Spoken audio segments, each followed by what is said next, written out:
इताल 25 देश के एक गांव में एक धनी ब्राह्मण रहता था। उसके 3 पुत्र थे। एक बार ब्राह्मण ने एक यज्ञ करना चाहा।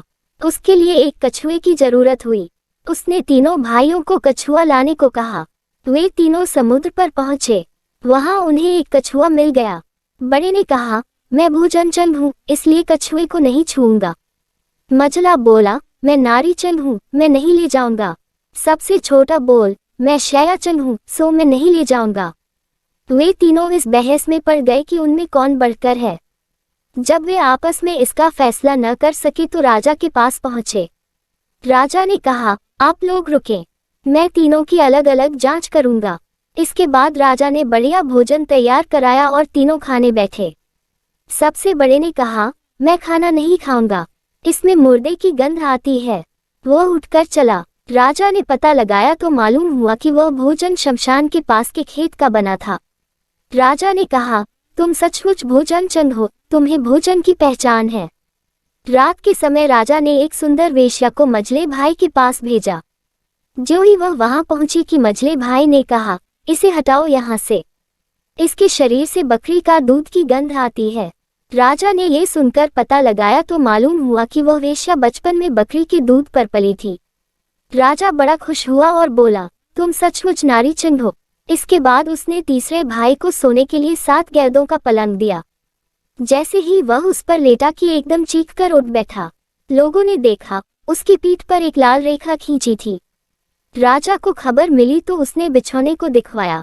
7 गैदों के नीचे उसमें एक बाल निकला। उसी से उसकी पीठ पर लाल लकीर हो गई थी। राजा को बड़ा अचरज हुआ। उसने तीनों को 1-1 लाख अशर्फियां दी। अब वे तीनों कछुए को ले जाना भूल गए, वहीं आनंद से रहने लगे। इतना कहकर बेताल बोला, हे राजा, तुम बताओ, उन तीनों में से बढ़कर कौन था? राजा ने कहा, मेरे विचार से सबसे बढ़कर शयाचन था, क्योंकि उसकी पीठ पर बाल का निशान दिखाई दिया और ढूंढने पर बिस्तर में बाल पाया भी गया। बाकी 2 के बारे में तो ये कहा जा सकता है कि उन्होंने किसी से पूछकर जान लिया होगा। इतना सुनते ही बेताल फिर पेड़ पर जा लटका। राजा लौटकर वहां गया और उसे लेकर लौटा तो उसने ये कहानी कही।